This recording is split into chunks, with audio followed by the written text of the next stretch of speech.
কে ঘিরে তোলপাড় অবস্থান চলছে। যখন আপনি সামওয়ান, হ্যাঁ? তখন আপনি অলওয়েজ ফোকাসড।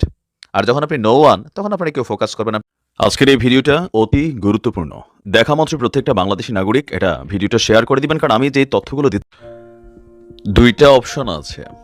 একটা হচ্ছে ধরেন যারা আন্তর্জাতিক সমালোচক, মানে যারা পড়াশোনা কইরা ক্রিটিক হয়, হ্যাঁ? যেটাকে আমরা বলি ক্রিটিক মানে সমালোচক, সেটা হইতে যোগ্যতা লাগে, পড়াশোনা লাগে।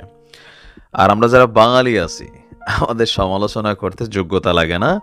আমরা চায়ের দোকানে বইসা চা খাইতে খাইতে চিন্তা করি মেসি একটা খেলা খেলে শটটা ডাইনে দিয়ে দিল, বামে দিয়ে দিছে, কেডা তারে নামাইছে মাঠে, এমন প্রশ্ন কিন্তু আমরা করে বসি।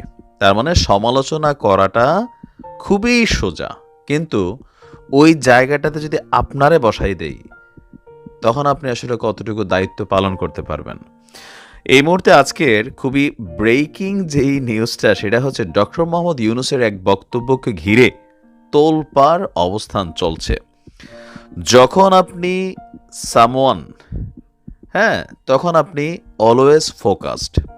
আর যখন আপনি নো ওয়ান, তখন আপনাকে কেউ ফোকাস করবে না আপনি কীভাবে খাচ্ছেন, আপনার ব্যক্তি জীবনে কয়টা গার্লফ্রেন্ড আছে, কয়টা বয়ফ্রেন্ড আছে, আপনার ব্যক্তি লাইফ কি, এগুলো নিয়ে মানুষ পাত্তা দিবে না। বাট যখনই আপনি ১০ জনকে ডিঙাইয়া সামনের সারিতে আসবেন, তখন আপনি পোশাকটা কি পরলেন, ভাত খাওয়ার সময় আপনি কি চপস চপস করে খাইলেন, নাকি জিব্বা বাইর করে খাইলেন, নাকি ভদ্রভাবে খাইলেন, সব কিছু ফোকাসড হয়, কারণ আপনি সামওয়ান। ডক্টর মোহাম্মদ ইউনূস যখন এই অন্তর্বর্তী সরকারের প্রধান উপদেষ্টা হলেন, তখন তিনি সামওয়ান হয়ে গেলেন। এরপরেই তাকে নিয়ে সমালোচনা, আলোচনা ১২০ দিন চলে গেছে। সরকার কি করছে না করছে সব কিছু কিন্তু ডক্টর ইউনূস যেহেতু প্রধান উপদেষ্টা, তার উপরেই কিন্তু বর্তায়। আর সম্ভবত এই জিনিসগুলোতে তিনি অনেকটা ডিপ্রেশনে আছেন, মানসিকভাবে তার শক্তি যেটা, তিনি এটা হারিয়ে ফেলছেন, কারণ ফাংশন হচ্ছে না। ১২০ দিনে বাংলাদেশের মধ্যে কোনো পরিবর্তন নাই। কিছু হয়েছে, পলিথিন নিষিদ্ধ, তারপর প্লাস্টিকের বদলে কাচের বোতল আসছে, এরকম কিছু কিছু জিনিস হয়েছে। বাট দৃশ্যত আইনশৃঙ্খলা বাহিনীর চরম অবনতি, সকল কিছু ব্যবস্থাপনাতের মধ্যে অব্যবস্থাপনার দেখা। তো এই সকল কিছু নিয়ে যখন তাকে প্রচণ্ড সমালোচনা সহ্য করতে হচ্ছে, আজকে তিনি এক বক্তব্য দিয়ে বসছেন যে আমি আমার নিয়মিত কাজে ফিরে যেতে পারলে খুশি হব। কিন্তু কেন? তার মানে কি তিনি হতাশ? তিনি কি দায়িত্ব ছেড়ে দিতে চাচ্ছেন? তিনি কি বিষয়টা এমনভাবেই বলছেন যে ভাই কোনো রকমে আমার তাড়াতাড়ি এখান থেকে বিদায় করো? এই যে ওনার এই কথাটা নিয়েও আমরা আলোচনা করতেছি, তিনি সামওয়ান দেখে এরকম কথা উপদেষ্টারা বললে আমরা পাত্তা দিব না। বিএনপির তারেক জিয়া কি বলছেন এই মুহূর্তে ফ্যাক্ট না, শেখ হাসিনা ওপার বাংলা থেকে কি বলছেন ওইটাও ফ্যাক্ট না। বাট ডক্টর ইউনূস কখন কি করেন, এটা কিন্তু সবাই নজরদারি করে।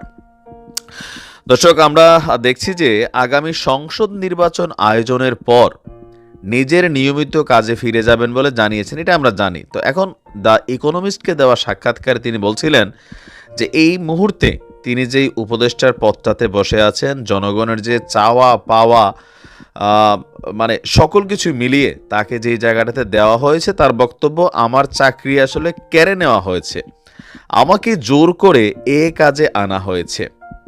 এই কথাটাতে তাহলে বোঝা গেল কি, যে তিনি নিজের ইচ্ছায় এই দায়িত্বটা নেন না, এই ছাত্ররা তাকে জোর করে দিছে। বাট আমরা তো দেখছিলাম তিনি বলছিলেন যে তোমরা ছাত্ররা যদি দেশের জন্য এতগুলো প্রাণ দিতে পারো, আমি তাহলে কেন পারবো না, বলে তিনি স্বেচ্ছায় সানন্দে প্রথম যখন দায়িত্ব নিচ্ছিলেন তার সেই চিরচেনা হাসি, হ্যাঁ, ডক্টর ইউনূসমূলক তার যে অ্যাক্টিভিটিস, অ্যাকশন শুরু হলে সাপোর্ট করতে হবে।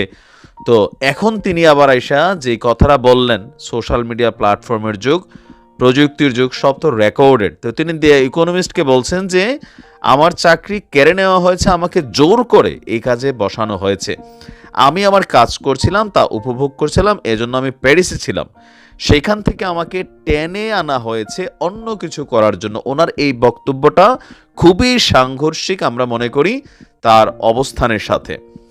সুতরাং আমি আমার নিয়মিত কাজে ফিরে যেতে পারলে খুশি হব, যা আমি সারা জীবন ধরে গড়ে এসেছি, আর তরুণরাও এটিকে ভালোবাসে। সুতরাং আমি আমার সেই দলে বা আন্দোলনে ফিরে যাব যেটা আমি সারা বিশ্বে তৈরি করেছি।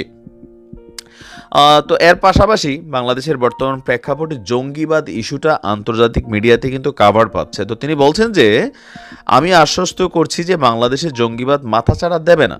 তরুণরা ধর্ম নিয়ে নিরপেক্ষ। তারা নতুন বাংলাদেশ গড়তে চায়। তরুণরা পুরো বিশ্ব পরিবর্তন করতে পারে, শুধু একটি দেশ বা আরেকটি দেশ পরিবর্তনের বিষয় না। বাংলাদেশ যা করছে এটি একটি উদাহরণ যে তরুণরা কত শক্তিশালী।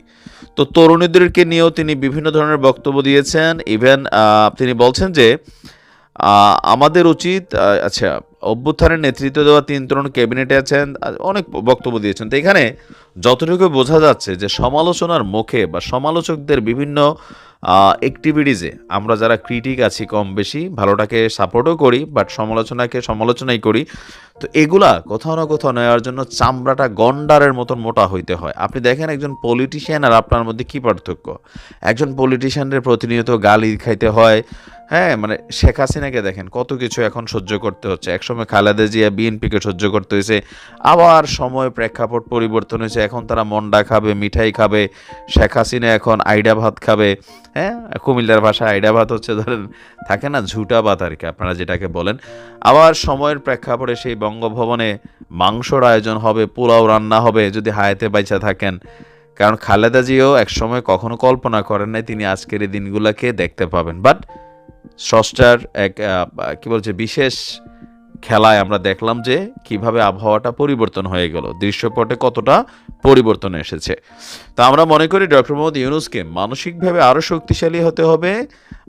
কারণ তিনি যদি সরকারটাকে ফেল করান, অন্তর্বর্তী সরকার যদি ব্যর্থ হয়, তাহলে এইটার পে করতে হবে সার্জিস হাসনাতদের।